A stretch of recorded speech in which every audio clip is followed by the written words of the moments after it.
Hundreds of athletes, and I'm there with you. Listen up. We now have around 30 million children in competitive youth sports, but with the increase in participation comes the dramatic rise in sports-related injuries. Better athletic development is the brainchild of strength and conditioning coach Kevin Gendron, and he is here now to tell us more about the Sports Injury Prevention Program. Nice to have you with us here, Kevin. Thank you. It's a pleasure to be here. Are you yourself a former athlete? Yes, I am. Actually, played in high school, a three-sport athlete in high school. I actually went to Southern Connecticut in New Haven, right here, got my master's in exercise science, and went on to get the CSCS, the Certified Strength and Conditioning Specialist, which is the top certification you can get to work with athletes, and started Better Athletic Development in 1999, and we've been running strong ever since. Well, tell us about your unique training facility. Well, it's a 7,000 square foot facility located That's huge. Yeah, it's very big. Located in Shelton. Half the facility is 55-yard rubberized track. The other half of the facility is made up of Olympic lifting platforms and basically all the latest technological equipment that a professional athlete could use. And I really wanted to model it after a Division I college or a professional team, so that I would draw those athletes into our facility as well. But this isn't just for athletes. No, not at all. We actually run some group exercise classes, boot camp classes for adults. So once the athlete gets the success that we're striving for, and mom and dad see that, all of a sudden mom and dad come in and say, you know, I'm not getting the results I was getting at my usual facility. What can you guys do for me? Can you give me the same results that I'm getting that my son is getting or my daughter's getting? Well, tell us about your training that you offer there. Is it different than your traditional training?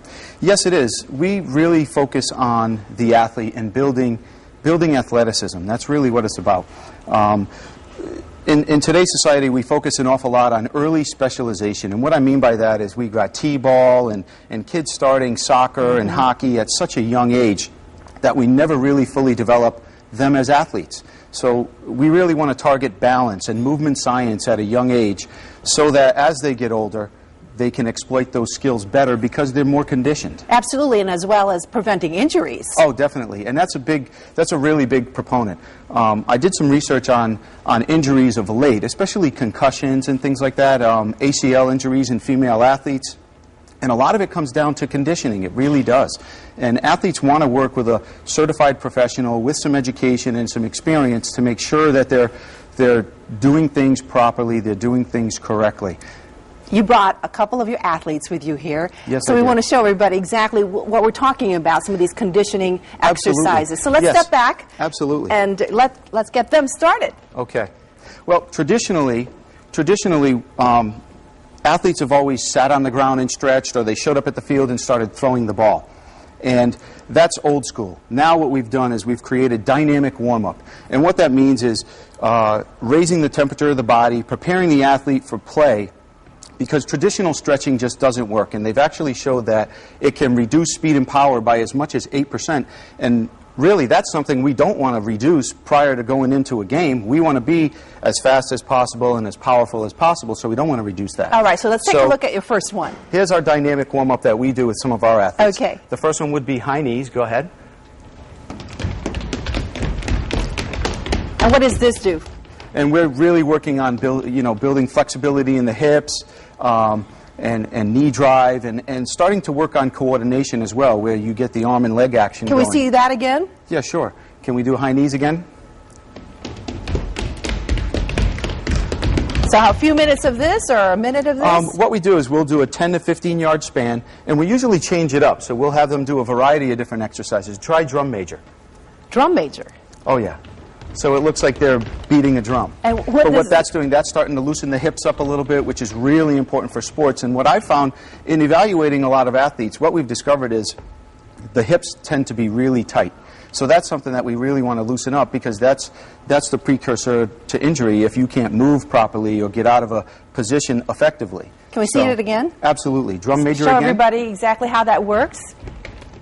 So you're basically skipping and... It's a skip with an internal or external rotation of the hip. All right. What else do you have for us? Let's do some walking lunges with a twist. Most aspects of sport, regardless of the sport we play, all involve lunging and some form of trunk rotation. So we've combined the two at a lower level of intensity, obviously, than what they would do on the field, to kind of loosen up those muscle groups which they're going to need later on. And these are to prevent what kind of injuries here? I'll say everything from lower back injuries, upper shoulder injuries, anything that would involve the spine, or anything that would involve the knee or hamstring and hips. Can we have them cross again Definitely, with the same way? Can you do that again, guys? So this isn't too difficult, though. You just have to Not go at all. slowly. And what we do is we start with a good warm-up. So it could be jumping jacks, jumping rope, things like that to get the temperature going. I wish I had my sneaks on so I could do it with them. Sorry, guys. I have my heels today. That's fine. And let's show another demonstration. Sure. Let's have you guys spread out and do flying eagles. Flying eagles. So, yeah, aside from doing things on the floor, I mean, from a 10 and 15-yard span, we'll do some stationary things as well. So they're going to lie down with their arms out to the side, and we're going to have them stretch the hamstring, and then they're going to stretch the hips again. So go ahead and do that. Now, we can do this at home as well. Absolutely. And I highly recommend that parents, or if you're at home doing a videotape, that you do a good, proper warm-up prior to your tape or activity. And that really should be not static stretching, but something dynamic with a lot of movement. Oh, that's great. Just keep doing that, and each week this fall we'll be featuring topics for parents of athletes like this one. Be sure to check out Better Athletic Development with Coach Kevin. Kevin, Kelly, Max, and Devin, thank you all for being here with us. This has been great. Thank you. We appreciate it. Hey, it's been a pleasure. Thank you. And coming up next, we'll tell you how Jazz for Life is honoring the legendary Dave Brubeck when Connecticut Style returns.